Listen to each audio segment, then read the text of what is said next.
Πρωτότυπη πρωτοβουλία του Κρατικού Θεάτρου Βόρειο Ελλάδος, που αποδεικνύει έμπρακτα την ευαισθησία του τεχνικού και διοικητικού προσωπικού και των ηθοποιών του στις δύσκολες στιγμές που βιώνουν πολλοί συνάνθρωποι μας, ξεκίνησαν από το νέο υπερό της Εταιρείας Μακεδονικών Σπουδών οι παραστάσεις του Κοινωνικού Θεατροπολείου.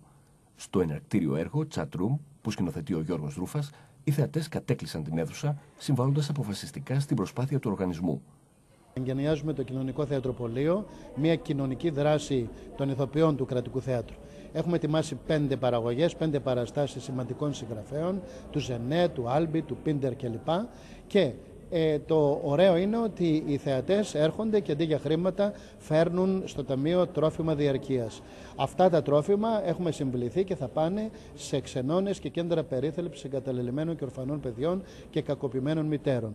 Τα τρόφιμα που θα συγκεντρωθούν από τις παραστάσεις θα διατεθούν σε κοινωνικά ιδρύματα και οργανισμούς όπως το Χαμόγελο του Παιδιού, το Ελληνικό Παιδικό Χωριό και στο Ορφανοτροφείο Θηλαίων η Μέλισσα. Φέρνω μακαρόνια, κάτι για μας δεδομένο, αλλά κάποιοι το χρειάζονται πιο πολύ από εμάς. Πώς σας φάνηκε αυτή η ιδέα, αυτή η πρωτοβουλία? Πάρα πολύ ωραίο. Πάρα πολύ ωραίο, γιατί μέσω του θεάτρου και βοηθάς τον εαυτό σου και βοηθάς και κάποιον που το έχει ανάγκη.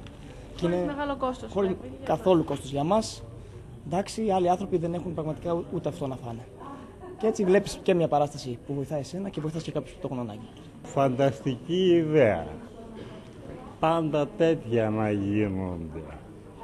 Έχω φέρει ένα λάδι, μακαρόνια, για να πάρω ένα εισιτήριο να δω μια παράσταση. Πώς σας φάνηκε αυτή η ιδέα? Είναι πάρα πολύ καλή αυτή η κίνηση.